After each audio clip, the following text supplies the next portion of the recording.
तो खून बनाने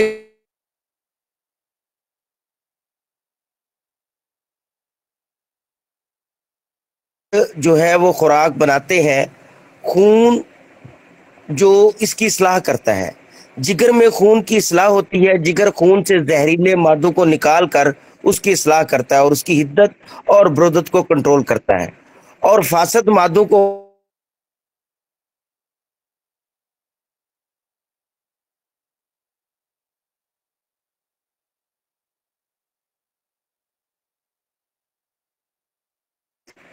खून की कमी यानी अनीमिया, खून में रेड ब्लड सेल की कमी को कहा जाता है, जो होमोग्लोबिन पर मुश्तमिल होते हैं। खून के ये सुर्ख खुलियात खून में ऑक्सीजन फराहम करते हैं। कुछ अफराद में खून की कमी का मर्ज पैदाइशी होता है। इस मरीज को थैलेसीमिया कहा जाता है। ज्यादातर फौलाद यानी आयरन या विटामिन B12 की कमी की वजह से खून की कमी या अनीमिया का मर्ज हो जाता है। इसकी जो है अनीमिया की 3-4 इकसाम है। इन सब के बारे में तफसीलन बात इंशाअल्लाह अज़ीज आज करूंगा। अगर खून में आयरन यानी अभी ये हो रहा है अनीमिया के बारे में, तो अगर खून में आयरन यानी फौलाद की कमी हो तो खून में सुर्ख खुलियात की कमी हो जाना शुरू हो जाती है, और इस बीमारी को साइंसी जुबान में आयरन डेफिशिएंसी अनीमिया कहते हैं। पाकिस्तान समेत दूसरे तमाम अक्सर तरक्की पजीर ममालिक में अनीमिया यानी खून की कमी का मर्ज बहुत ज्यादा होता चला जा रहा है। खून की कमी जो है वो बड़ी वजह जो है हमारी नाकिस खुराक है। खून में फौलाद की कमी अगर मामूली हो तो मरीज को इसका एहसास शुरू शुरू में नहीं होता, और जूं जूं खून में फौलाद की कमी बदस्तूर होती जाती है तो वाज़े अलामात महसूस होना शुरू हो जाती हैं। खून की कमी की वाज़े अलामात जो है, जो सबसे पहले मैं आपको बताता हूं, वो है दिल की धड़कन का तेज हो जाना। दिल घबराता है और अजीब सी बेचैनी की कैफियत का शिकार हो जाता है, और बाज दफा दाईं तरफ सीने में पहले एक चुभन सी टीस सी का एहसास होता है, और फिर कभी कभी ये तेज होना शुरू हो जाती है और झटके झटके से दर्द महसूस होना शुरू हो जाती है, क्योंकि इसके असरात दिल भी महसूस करता है और दिल की धड़कन भी बढ़ जाती है। हाथ और पाँव का ठंडे हो जाना, अगर आपके हाथ और पाँव हर वक्त ठंडे रहते हैं तो ये आयरन की कमी की वजह भी हो सकती है। आयरन की कमी की वजह से खून में ऑक्सीजन की कमी हो जाती है, जिसकी वजह से हाथ और पाँव ठंडे हो जाते हैं। इसकी तीसरी जो वजह काज है जो नजर आती है, महसूस होती है शदीद थकावट। जिस्म में खून की कमी की वजह से शदीद कमजोरी और थकावट का एहसास हर वक्त रहता है। चौथे नंबर पे आ जाता है सर दर्द होना और सर चकराना। सर दर्द करना और सर चकराना भी खून की कमी की एक वाज़े अलामतों में से एक है। इसकी वजह से दिमाग को मुनासिब ऑक्सीजन ना मिलने की वजह से दिमाग की शरियानें सूजन का शिकार हो जाती हैं और हर वक्त सर दर्द करता है। जिल्द की रंगत का जर्द हो जाना आयरन या विटामिन B12 की कमी की वजह से, जिसमें खून के सुर्ख खलियात की कमी की वजह से जिल्द और जो चेहरे की रंगत है वो भी मुतासर होती है और जर्द पड़ जाती है। अब मैं अर्ज गुजारिश करता चलूं छठी अलामत की तरफ। तो ऐसे मरीज, अगर बच्चों में खून की कमी है या बड़ों में भी ये अलामत हो सकती है, लेकिन अक्सर ये बच्चों में होता है कि वो मट्टी वगैरह खाते हैं, चूना वगैरह खाते हैं और बर्फ वगैरह खाने के आदी होते हैं। सातवीं जो एनीमिया की अलामत है वो कानों में का इन्फेक्शन है। या तो कानों में खारिश होती है या कानों में साई साई या घंटियां या टीसें वगैरह ऐसी अलामत भी होती हैं, जिसमें खून की कमी की अलामतों में से आगे जो मैं आपको बताने जा रहा हूँ वो है मुंह का जायका का खराब हो जाना या मुंह का जायके का बदल जाना, बाजों का जुबान में खराश और गले का सूख जाना, और खुराक को निगलने में दुश्वारी का सामना करना भी जिसमें खून की कमी की अलामत है। अब आते हैं इसके डॉक्टरी इलाज की तरफ। डॉक्टरों के पास अगर जब आप जाएंगे खून के एनीमिया की वजह से, अनीमिया की वजह से, तो डॉक्टर आयरन की गोलियां खिलाते हैं। अगर खून की कमी किसी जख्म या बीमारी की वजह से हो या वैसे जिस्म में खून की शिद्दत की कमी हो तो खून की बोतलें, ड्रिपें वगैरह भी लगवाते हैं। सॉरी। फुलाद से भरपूर जो सब्जियां हैं वो गहरे हरे रंग की जो सब्जियां जैसे पालक है, साग है, फलियां हैं, इनका इस्तेमाल करना चाहिए। अगर गोश्त की तरफ आए तो गोश्त, मगज और बकरे की कलेजी जो है इसका बेहतरीन इलाज है। अंजीर, खुमानी और अंगूर, किशमिश ये भी बहुत ज्यादा मुफीद है अनीमिया में, जिसके सुरख ब्लड सेल की कमी की वजह से। तो टमाटर का इस्तेमाल भी बहुत ज्यादा मुफीद है, क्योंकि टमाटर में विटामिन बी सी होता है जो कि खून में आयरन को जज़ब करने में मदद देता है। अनीमिया की कमी की जो आते हैं हर्बल की तरफ, जो मेरा इलाज है, मैं एक अक्सीर जिगर के नाम से शरबत बनाता हूँ जो मैं पिलाता हूँ। अल्हम्दुलिल्लाह सुम्मा अल्हम्दुलिल्लाह बहुत ज्यादा इफेक्टेबल है। दूसरा, मैं इसमें रोगने आमला का जो है ना वो बहुत ज्यादा मुअस्सर मैं इसको समझता हूँ, क्योंकि मेरा ये मामूल मतलब है और अरसा दराज से मैं अनीमिया, खून की कमी में रोगने आमला का इस्तेमाल कर रहा हूँ। फिर इसमें जो खुश्की वगैरह आ जाती है अंतड़ियों, सॉरी, पूरी नसों में और आसाब में, तो उसके लिए मैं रोगने कद्दू का इस्तेमाल करवाता हूँ। अब आते हैं अनीमिया जो दूसरी किस्म है हमारा। जब मैंने शुरू में स्टार्ट में कहा था कि हमारा खून बनता है हड्डियों के अंदर जो बोन मैरो है, इससे अगर इस बोन मैरो से खून बनना बंद हो जाए तो मरीज के बाज़ औक़ात प्लेटलेट्स कम होना शुरू हो जाते हैं, और अगर प्लेटलेट्स कम हो जाए तो मरीज को जिस्म के किसी भी हिस्से से ब्लीडिंग होना शुरू हो जाती है और बुखार भी हो जाता है। इसको कहते हैं अप्लास्टिक एनीमिया। इसमें जो डॉक्टरी इलाज है वो ये है कि किसी दूसरे का बोन मैरो ट्रांसप्लांट करने से करते हैं। जब किसी दूसरे आदमी के इस मरीज के टिश्यू मैच हो जाते हैं तो बोन मैरो ट्रांसप्लांट मुमकिन हो जाता है। अगर बोन मैरो ट्रांसप्लांट नहीं हो तो दूसरा तरीका इनका एक इंजेक्शन होता है, वो इंजेक्शन लगाए तो 50% चांस है कि वो ठीक हो जाएगा। अब आते हैं तिब की तरफ, तो आप हैरान हो जाएंगे अल्लाह पाक के फजलो करम से अरसे दराज से मैं ऐसी जड़ी बूटियां से इलाज कर रहा हूं जो अल्लाह पाक ने पैदा की, जिनके हैरत अंगेज असरात है एप्लास्टिक एनीमिया में, जिनका बोन मैरो की कमी की वजह से प्लेटलेट्स की कमी हो जाए। तो इसके लिए जो मैं ज्यादातर इस्तेमाल करता हूं वो मैं पंबा दाना में कुदरत ने वो ताकत रखी हुई है इस जड़ी बूटी में, पंबा दाना में, कि जितने भी हमारे प्लेटलेट्स हैं, जितने भी हमारे खून की बोन मैरो है, जितना भी हमारी यानी मिक है, वाइट ब्लड सेल है, इससे ज्यादा पंबा दाना किसी में नहीं है। इसके अलावा आप असगन्ना गोरी में प्लेटलेट्स की बहुत ज्यादा तादाद है। इसके अलावा संघाड़े में बहुत ज्यादा प्लेटलेट्स की मिकदार है। इसके अलावा मेरा एक बहुत बाकमाल नुस्खा है जो मैं यानी एप्लास्टिक एनीमिया में इस्तेमाल करवाता हूँ। उसमें आ जाता है बहुत ही, यानी मैं गाय के पहला दूध। जी हेलो जी सर, आ रही है आपकी आवाज।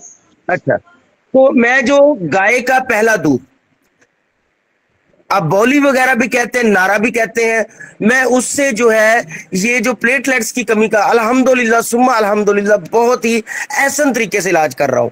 इसका मेरा एक मशहूर और मारूफ नुस्खा है।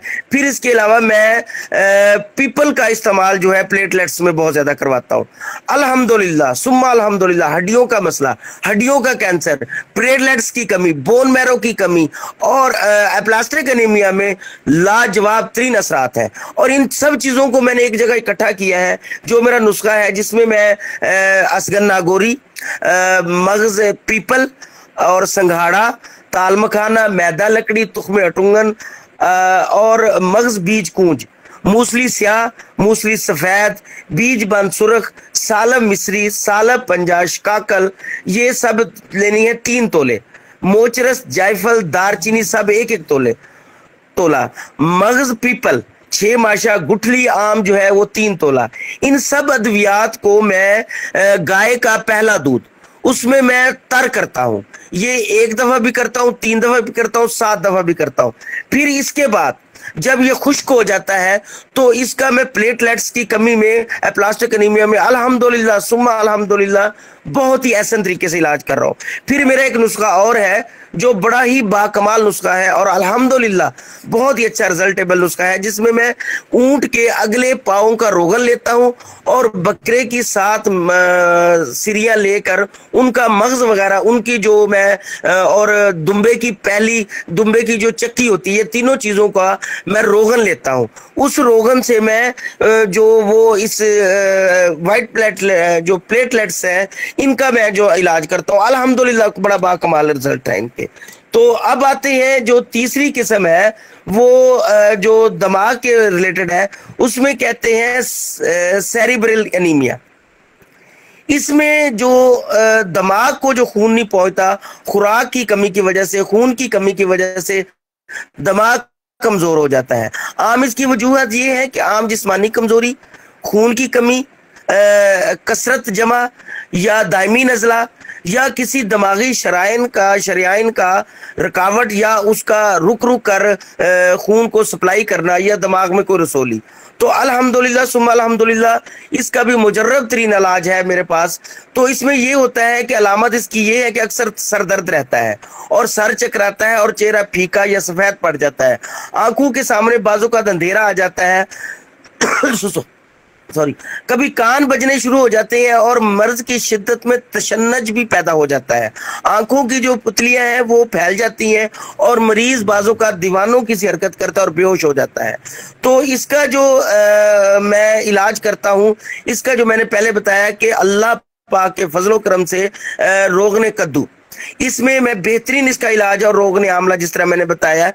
और इसके अलावा जो आम जो इसका नुस्खा है वो मगज़े बादाम 5 दाना रात को भिगो दे, सुबह को उतार कर उसका छिलका उतार कर यानी उसको एक एक करके खाने से अल्हम्दुलिल्लाह सुम्मा अल्हम्दुलिल्लाह इसका जो है मुजर्रब इलाज है। इसके अलावा मैं कुश्ता मरजान और कुश्ता अकीक से इसका इलाज करता हूँ। इसके अलावा फिर मैं सफूफ मुक़व्वी दिमाग बनाता हूँ, जिसमें सौंफ, धनिया, बादाम और मिश्री, ये मैं चीज़ों का इस्तेमाल भी करवाता हूँ। इसके अलावा खमीरा गौज़बान अंबरी या खमीरा गौज़बान सादा का इस्तेमाल भी करवाता हूँ। इसके अलावा जो मैं परहेज़ इसका बताता हूँ वो है इसमें कि बैंगन, दाल मसूर, आलू, गोभी, लहसुन वगैरह, प्याज और देर से हजम होने वाली और तुर चीज़ों से परहेज़ करवाता हूँ। और जो चीज़ें मैं ज़रूरी समझता हूँ यहाँ, वो शोरबा, दूध, अंडा, मक्खन, पुख्ता फल, सब्जियां और मुक़व्वी जो ग़िज़ाएँ हैं और मग़ज़ियात जो हैं वो मैं इस चीज़ का इस्तेमाल करवाता हूँ। अब आते हैं जो तीसरा जो एनीमिया है, इसको कहते हैं माइक्रोसाइटिक एनीमिया। ये जिगर की अलामत है। इस मर्ज में जिगर के फेल में जो है कमजोरी आ जाती है। तो ये वजूहात इसकी जो है फोलिक एसिड की कमी की वजह से या तबी हालत में खून बनने के लिए जो चीजें जिगर को चाहिए होती हैं वो मुहैया नहीं होती। उसमें जिगर की बाज ताकतों में जो खराबी आ जाती है, आर्जा जिगर या सफरा जमा ज्यादा हो जाने से, जिगर के सुद्दे या वरम वगैरह पैदा हो जाने से, कभी ठंडे पानी से मिलाप के फौरन बाद ठंडे पानी से नहाने से, और कभी सफरा की कसरत से जिगर का कमजोर हो जाना। इसकी अलामत ये है कि रंग जर्द या सफेदी माइल, कभी स्याही माइल, भूख का कम लगना, सेहत की कमजोरी, जुबान और होंठों का सफेद हो जाना, नब्ज जब इसकी मरीज की नब्ज देखेंगे तो इसकी नब्ज कमजोर चलेगी, इंतहाई कमजोर होगी और बाज दफा उसको पेचस वगैरह बहुत ज्यादा आते होंगे और मरीज का चेहरे का रंग बिल्कुल जर्द या फीका पड़ जाता है। हरारत की शिद्दत में प्यास की ज्यादती, पेशाब की सुर्खी और जो है कब्ज से जो है पखाने वाली जगह का सूजन भी इसमें आ जाता है। तो इसके आते हैं सॉरी इलाज की तरफ। तो तिब में इसका जो बेहतरीन इलाज है, जो मेरा मामूल मतलब आज मैं वो नुस्खा बताने लगा हूँ जो बहुत ही प्यारा और मेरा मामूल मतलब है। इसमें यह क्या करना है कि बकरे की कलेजी ले लेनी है। बकरे की कलेजी को थोड़ा सा उसमें पानी डाल के उसको ग्राइंड करें। ग्राइंड करने के बाद उसको निचोड़ लें, उससे जो पानी वगैरह निकले उसके बराबर छोटा शहद मिला के ये रख लेना है। ये सुबह और शाम और दोपहर को एक एक चम्मच पिलाने से अल्हम्दुलिल्लाह अल्हम्दुलिल्लाह जो जिगर का माइक्रोसाइटिक अनीमिया है ये इससे बहुत ज़्यादा फाका हो जाता है। इसके अलावा जो इसमें मैं इस्तेमाल करता हूँ, जामन का शरबत का मैं बहुत ज़्यादा इस्तेमाल करवाता हूँ। इसके अलावा मैं इसमें गुल गुलाब और गुल नीलोफर और जो है मैं अनारदाना और इसमें ये इसका शरबत बना के भी देता हूँ और जिगर की तकवीयत के लिए ये बहुत ज़्यादा मुफीद चीज़ है। इसके अलावा मैं इसमें जो इसका जो एक मैं शरबत तैयार करता हूँ उसमें है कवारगंदल और गुल गुलाब और छोटा शहद, ये मिक्स करके देता हूँ। इससे अल्हम्दुलिल्लाह सुम्मा अल्हम्दुलिल्लाह बहुत ही ज्यादा फाका होता है। इसके अलावा इसका जो परहेज है वो मैं बताता हूँ कि कमजोरी है जिगर के मरीजों को गर्म और चिकनी चीजों से परहेज करना चाहिए। गोश्त, लहसुन, प्याज, चाय और ज्यादा मलाब से परहेज करना चाहिए। इनकी ग़िज़ाओं में जो चीज़ शामिल होता हूँ मैं करवाता हूँ वो कद्दू की सब्जी, मूंग की दाल और गंदम की रोटी, पालक वगैरह और दलिया वगैरह का ज्यादा इस्तेमाल करवाता हूँ। एक चीज मैं और आपको बताऊं कि ये जो तीनों मैंने चारों अमराज बताई हैं अनीमिया की, उसमें ज्यादातर जो मैं ज्यादा इस्तेमाल करवाता हूँ वो मैं साबूदाना ऊँटनी के दूध में उनको नाश्ता जरूर करवाता हूँ। ऊँटनी के दूध में साबूदाने का नाश्ता इन सब अमराज में इंतहाई मुफीद है और जिस्म में होने वाली कमजोरी, वीकनेस के लिए ये इंतहाई मुफीद है। अगर किसी को कोई क्वेश्चन इस बारे में तो मैं हाजिर हूँ।